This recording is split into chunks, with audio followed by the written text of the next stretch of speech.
কাছে বলছি, আমার গুরুজনেরা আমার থেকে ভালো করে জানেন, কোনোদিন এই জিনিস ভুলবেন না।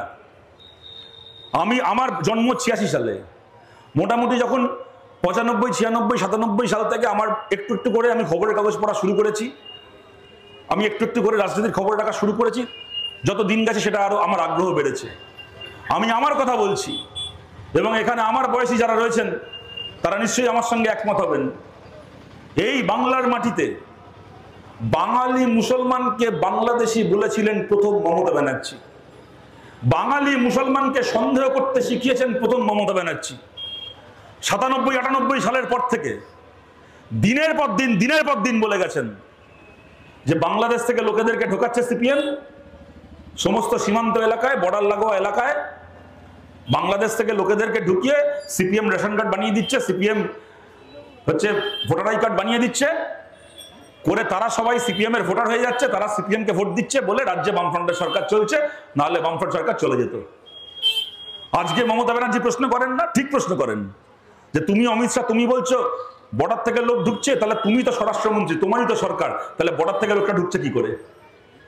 কেন আপনার সেদিন মনে ছিল না মমতা ব্যানার্জি যখন আমাদের বামপন্থীদের গালাগাল দিতেন আমরা নাকি বাংলাদেশের লোকেদেরকে কার্ড বানিয়ে দিচ্ছি, আপনার সেদিন মনে ছিল না? সেদিন আপনি মমতা ব্যানার্জি, আপনি কেন্দ্রের সরকারের মন্ত্রী ছিলেন, বর্ডার সুরক্ষা আপনার দায়িত্ব ছিল। কোত্থেকে বাংলাদেশ থেকে লোক আসতো যে আমরা কার্ড বানিয়ে তাকে ভোটার বানাবো? কোত্থেকে লোক আসতো? আপনার সেদিন মনে ছিল না? দিনের পর দিন এই রাজনীতি করে গেছেন মমতা ব্যানার্জি। লোকসভায় স্পিকারের মুখে এরকম বান্ডিল বান্ডিল কাগজ গিয়ে ছুঁড়েছিলেন যেগুলো হচ্ছে জাল ভোটারের নাম। পশ্চিমবাংলায় বাংলার খেটে খাওয়া মুসলমান মানুষ খেতে কাজ করেন, ছোট দোকানদার, রাজমিস্ত্রির কাজ করেন, কাঠের মিস্ত্রির কাজ করেন, সকালবেলা ট্রেন ধরে কলকাতায় কি আশপাশে যান, ছুতোর মিস্ত্রির কাজ করেন, সন্ধ্যাবেলা বাড়ি ফেরেন, দিন আনা দিন খাওয়া গরিব মানুষ বান্ডিল বান্ডিল তাদের নাম নিয়ে গিয়ে লোকসভায় স্পিকারের মুখে ছুঁড়ে মেরেছিলেন, স্পিকারের টেবিলে ছুঁড়ে মেরেছিলেন, ভোটার লিস্ট থেকে কাটতে হবে।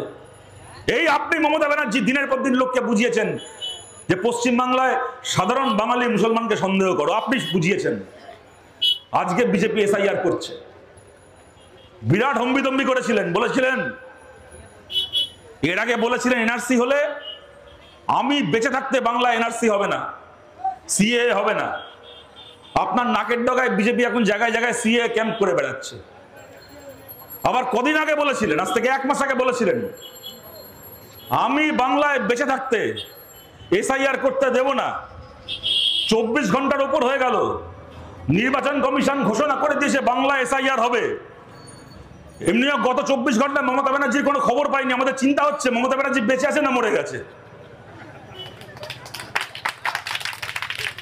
আমরা চাই না উনি মারা যান এত তাড়াতাড়ি, ওনার পাপের অনেক শাস্তি পাওয়া বাকি আছে, উনি মুখ্যমন্ত্রী থাকবেন না সেটা আমরা চাই, কিন্তু এমনি সুস্থ শরীরে বেঁচে থাকুন। বাড়িতে থাকবেন না জেলে থাকবেন সে অন্য কথা, কিন্তু বেঁচে উনি থাকুন, ওনার দীর্ঘায়ু কামনা করি। কিন্তু বুঝতে পারছি না বেঁচে আছে না মরে গেছে। বলেছিল বেঁচে থাকতে বাংলা এসআইআর হবে না, এসআইআর ঘোষণা হয়ে গেল, এখন ওনাকে খুঁজে পাওয়া যাচ্ছে না।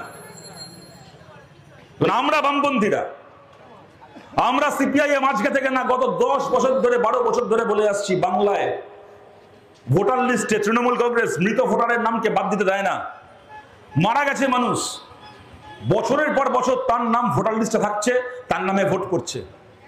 ওই সল্টলেকে আপনারা জানেন, দ্বিজেন বন্দ্যোপাধ্যায় নাম করা গায়ক ছিলেন, তার মারা যাওয়ার পরে তার নামে ভোট পড়েছিল, সেটাকে নিয়ে বিরাট খবর হয়েছিল টিভিতে। দ্বিজেন বাবু বড় গায়ক, নাম করা মানুষ, তার ভোট পড়েছিল, খবর হয়।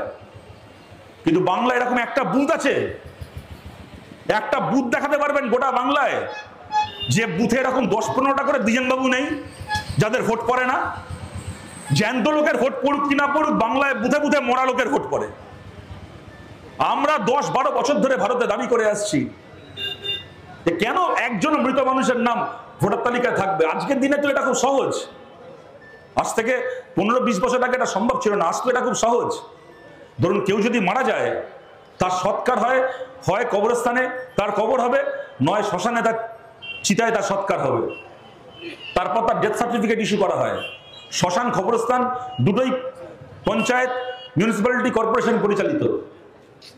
একজন মানুষ মারা যাওয়ার পরে তার ডেথ সার্টিফিকেট ইস্যু করা হয়, হয় পঞ্চায়েত থেকে, নয় মিউনিসিপ্যালিটি থেকে, নয় তার কর্পোরেশন থেকে।